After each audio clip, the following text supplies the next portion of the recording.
Hi, friends. It is good to bring you another episode of what we're just simply calling Faith Greater Than Fear. We want to just visit into the lives of normal people, everyday folks who have a faith in Jesus and are saying how that is making a difference in their lives professionally, personally, and in other ways. And so today we are honored to have Matt Proctor, President Matt Proctor of Ozark Christian College with us. Welcome, Matt. Thank you, Mike. Honored to be with you all.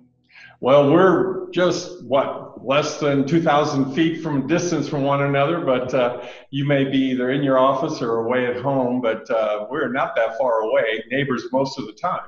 Yeah. But because of the distancing we're supposed to be doing, we're doing this with what we do in technology of Zoom. And so I sure wish I would have invested in Zoom or Netflix or some other things in technology recently, but be that as may, God's using technology to connect us all, and thank you for staying connected with us today. So tell us, how's it life in your family right now, starting off with the situation we're in?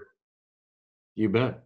Well, my wife, Katie, and I have 6 kids. Our 2 oldest are married and out of the home, but our 4 youngest kids are still at home. My daughter, Clara, is 20. She works for the Joplin School District in a special ed classroom, but obviously is not able to do that at the moment. And so she's home full time with us. And so that's one of the side benefits is we're getting a little more Clara time. We're grateful for that. We're actually homeschoolers. We've been homeschoolers for a long time. So what may be a major adjustment for other families is kind of normal life for us. My kids are used to getting up and tackling their school, and we're used to being together. And so we may not have had as big of adjustment as a lot of folks.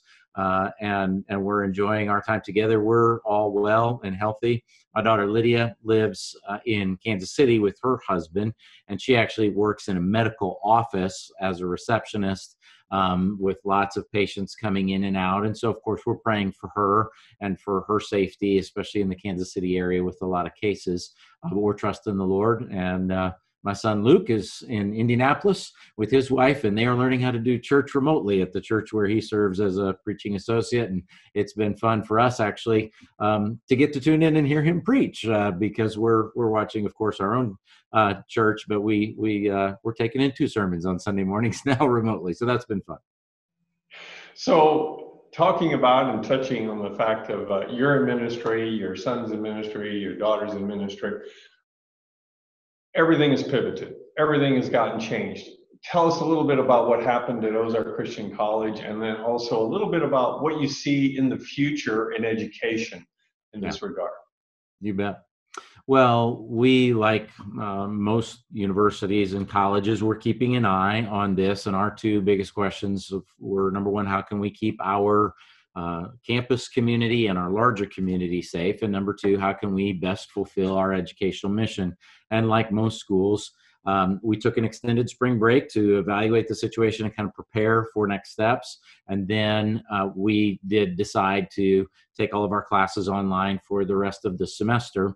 And our online learning department at the school, man, I am so thankful for them. They had actually been preparing us for the last few years on how to use online technology, even those of us who mostly teach our classes on campus. But all of us had already begun to manage our classes online. And so it was definitely work for us to transpose our classes into an online format. But all of the pieces were already there, and a lot of the skills were already there, and we had the personnel to lean on. So, so far, we're just a couple weeks into that. That has gone very well. We always have, little wrinkles here and there that we're trying to iron out. But I tell you what, last week we had our first online chapel service, and it was really cool. We, of course, used the church online feature that a lot of churches are using with the little chat room on the side of the screen. And it was really fun to just watch the students. It was like standing in the lobby before chapel where they're all greeting one another with high fives and smiles and laughter. And they haven't seen each other. They're cooped up in their own homes, wherever they're at. And to see them greet one another in the chat room and joke around and connect, and so glad to get to worship together, told me that even though there are a lot of miles that are separating us, our hearts are still connected, and they're still learning. They're still being stretched through this. So you talk about, the curriculum content getting Mhm. delivered in different ways. Then there's the emotional, the worship side of things that got delivered in a different way. And if I remember right, I've seen a couple of students actually have done things in their own dorm rooms. They've had like dorm devotions and things that have been together. So looking into the future with the crystal ball of prophetic insight, a wise one, what do you see and how is this going to happen in the future, changing education for Ozark and other schools? That is a great question, and as I like to say, I'm not a prophet or the son of a prophet. I work for a nonprofit. I can't predict the future, but I did actually sent an article to my administrative team a couple of days ago that we'll be talking about this week. And one gentleman said that, of course, there's a difference between a blizzard and winter and an ice age. Blizzard, of course, is a singular event that you have to figure out how to deal with for a short period of time. A winter is an extended season you have to adjust to. And then an ice age is a long period of time where things have changed dramatically. And we're not yet sure whether this is a winter or whether this is, a small ice age. Is this something that's going to affect us? We know it's going to affect us here for the next few months, but is it going to affect us for just a season, 12 to 18 months, or will it affect us for, 2 to 5 years or beyond? Those are questions that we're trying to wrestle with and think about, but we don't know the answer to. We want to be prepared for however this goes, ultimately trusting in the Lord. I do think a few of the things that will change. Number one, I think that we are taking our online presence even more seriously than we had. And to be honest, that is something that we had been investing in for the last several years. As I mentioned, we've been building an online learning department. They've been doing a great job. But they have rapidly deployed to teach all of our faculty how to be online teachers because while the content doesn't change, the delivery is different when you're doing this through a computer versus doing it in person. And so part of the change will be, how do we take this online education seriously? How can we do it well to the glory of God and to the good of our students? Another thing that we'll have to wrestle with are our financial models. Of course, a traditional college like Ozark is built with kind of two income sources. We have tuition, but then we have room and board. And I don't know what the long-term effects of this are on the room and board side, whether that's an economic engine that we'll have to learn to cope without in the future or not. I'm hoping not, because nothing beats, life on life discipleship in person and living in community. But we have to adjust to whatever realities are thrown our way. So those are things that we're wrestling through. I wish I had the answers. If I did, I could write a book and make $1 million and help fund that college. So Taking off the hat of president and educator, put on the hat that I think you even wear more comfortably, and that is of shepherd and pastor and minister. What would you like to say to our audience today in terms of what are the lessons either you feel we should be learning or you've learned along with your wonderful bride in this season that's unprecedented in so many ways? What are the things that as a shepherd and a shepherd's heart you'd like to tell us and our audience today? Well, one of my favorite books of the Bible is Second Timothy, and actually, this was not in our original plan, but with the new adjustment, we normally have a Friday faculty staff lunch where all the Ozark employees get together every Friday, and we eat together, we laugh together, we have a short devotion, and pray together.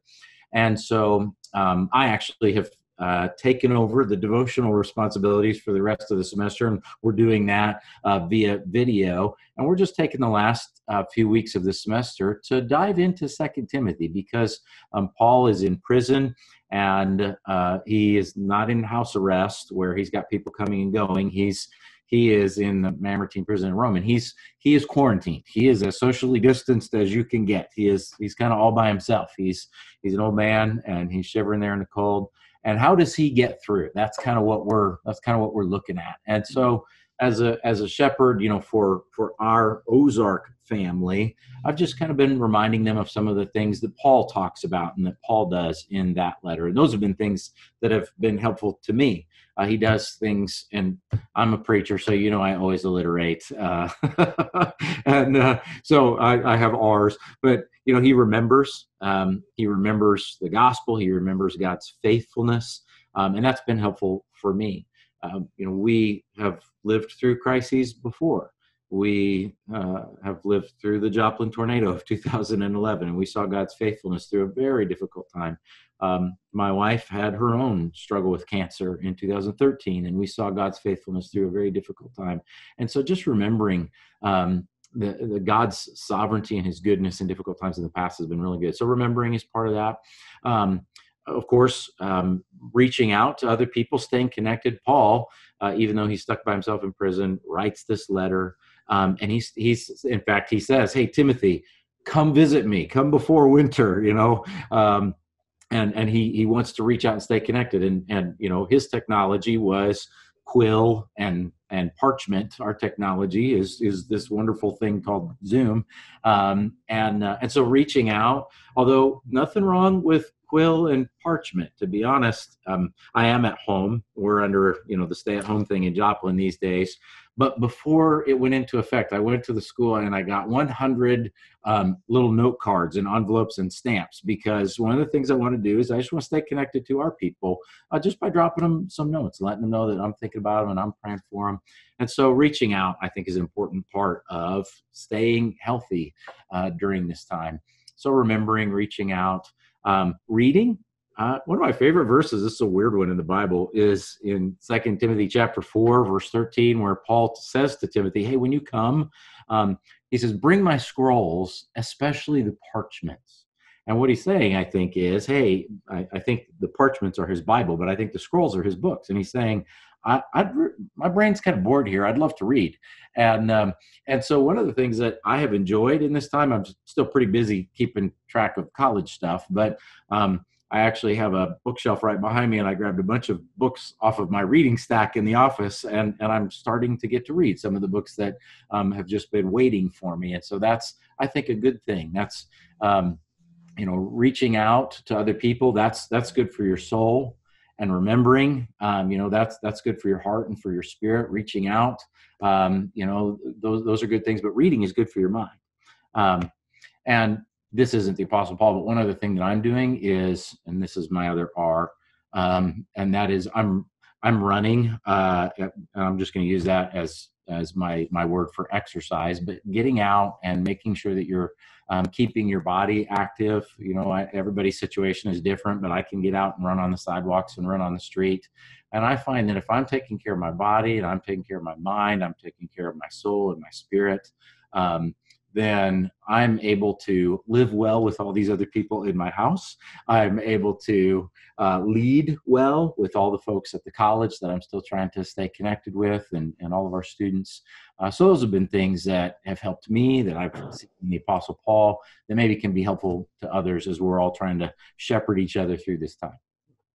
Thank you, Matt, for the 4 R's. And very, very holistic indeed. And I just have always appreciated you. Thank you for what the college has done to so many around the world, and is going to continue to do, as you reminded us online.